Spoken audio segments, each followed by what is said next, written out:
Hey guys, in today's video, I am bringing you some Black Ops 2 gameplay on Detour. We are using the M8A1 with the chrome camo, and in this game, I'm versing a lot of snipers that are trying to hit clips, and they kept pushing up to right in front of our spawn, and the players behind them kept trying to get the B flag, and my team captured B first, so I was trying to really just hold the flag down, and you can see I'm maneuvering with my tac insert in my own spawn, and then I realized they're trying to flank behind us on the left side of the staircase coming out of their spawn. And so right around mid gameplay, you see me adjust. I take a little flank route on the staircase on my left side, put the tac insert down, and I'm able to hold them not only in spawn, but I'm able to hold them off the B flag. I'm able to pick off the snipers off from an angle. It's kind of a good gameplay, nothing too crazy. I was really focused on the objective. I didn't really even care about my life. You see me just jump right out, overhead glitches, challenge people on head glitches. Sometimes I like to play like this every now and then. I like to just straight up go for the win. But we are not here to talk about my Black Ops 2 gameplay. We're here to talk about the remaining concerns for the Black Ops 2 ports. Now, there have been no new updates this past weekend. Charlie Intel has not tweeted anything as of yesterday. It is Sunday, so I don't think we'll be getting anything, especially because it's Father's Day. Happy Father's Day to all the dads out there. If you're celebrating with your dad, enjoy. I think most Call of Duty fans, whether you're excited for the ports or not, are worried about if Activision can actually capitalize on this.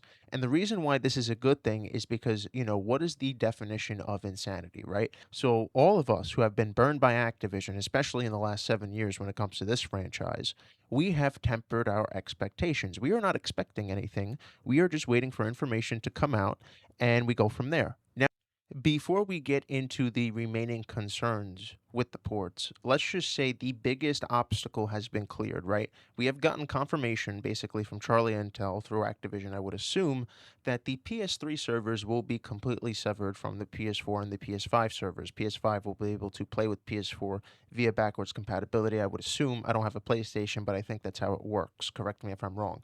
So, just to recap the positive, the biggest item on the checklist, no PS3 servers. Check. PS4 and PS5 odds are we'll be able to play together. Check. There are flags, enhancement flags, that signal that the games can run up to the max specs on each console, PS4 Pro, PS5. That's a good check. That's a good signal. That's a good indication. Then we have something I have not seen talked about enough. And the reason why is because, we talk about it being a port. There's no added features, there's no enhancements. What about the modern games that literally silence your speech? The second that the AI realizes you're talking like it's an MW2 lobby, it bans you. This is not a feature that Call of Duty has taken away from us and given back. They have just straight up taken it away from us. So the fact that we will be able to talk in game chat again, there's no AI or report feature that when you spam it, the AI just listens into your game chat and it sees that it's an MW2 lobby and it's going to ban you. I am so excited for the interactions again, especially in the game. How many people do you even see talking in game chat on the modern games? It doesn't even exist. Not when I was playing them, not even in MW3. Okay, yeah, sure, the modern games, sure, they have better graphics, they have an anti-cheat, if you even want to call it that. They have an FOV slider. But at the end of the day, the modern games still don't even have features that were in the games 15, 16 years ago. Other features like the currency in Black Ops 1, they got rid of it and never brought it back. How long did the Call of Duty community beg Activision to bring back the Pick 10 system? How long was it? It was a while. And here's the problem. They are not just taking away features and bringing them back as a reselling point. They have taken away features and just straight up never brought them back. So the fact that we are getting these ports on a one-to-one scale and they're not remastered is the last biggest positive to look back on. Now let's get into the concerns here. So the biggest concern, whether it be in my comment section or online or in other videos, is will the hackers be able to just blitz right through? I don't know. I know there's definitely going to be cheaters. Depends how many there are. There's always going to be cheaters in every game. But since these are only on console, there's no crossplay, I would be hopeful that it would take a while for the hackers to figure it out. Now, the main concern about this is will theater mode be able to be ported and patched? That is the main concern for many people. And I've seen some people say that theater mode is actually tied to the game servers.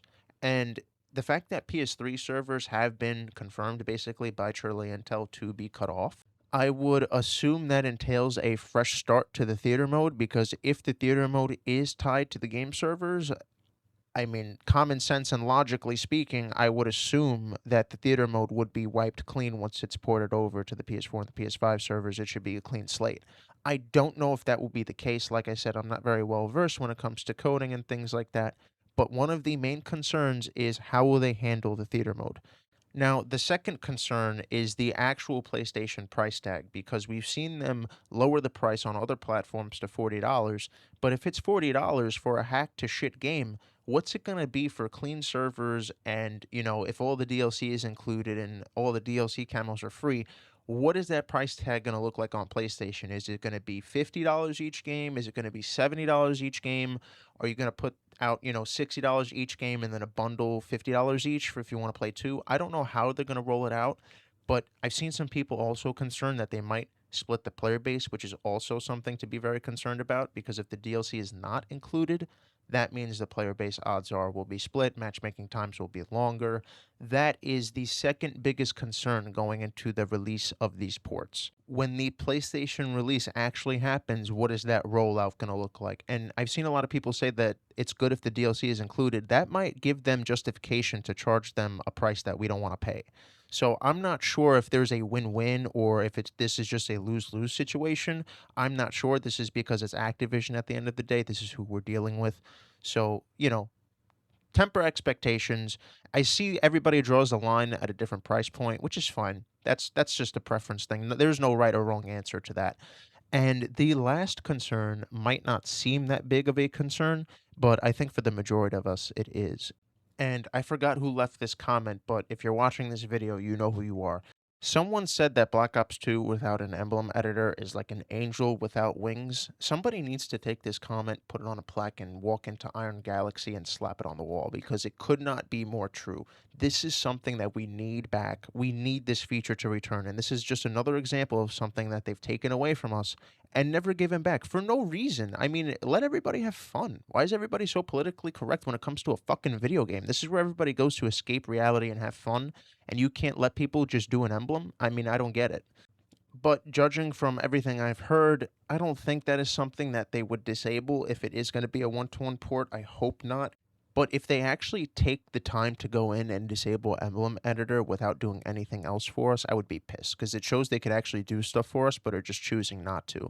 That's pretty much all I got for you guys. I've seen people concerned with Iron Galaxy handling the port, but I've seen their criticisms come from more of the rebuilds that they've done, like the Pro Skater one. I actually looked at criticisms, and people say that there was no technical issues, maybe some audio issues, but for the most part, I wouldn't be too concerned because they haven't done anything for us yet. Wait for the actual game to come out and then make a decision. If you want to wait, don't buy it. See how the game plays. See if they can actually port this game over to the PlayStation to our standards and our expectations. I don't want to hate on Iron Galaxy too much because I don't really play games from them or know much about their studio. Just from the research that I've done, though, it does seem like they are capable. It just seems like, can they? So that's pretty much all I got for you guys. See you guys in the next one. Peace.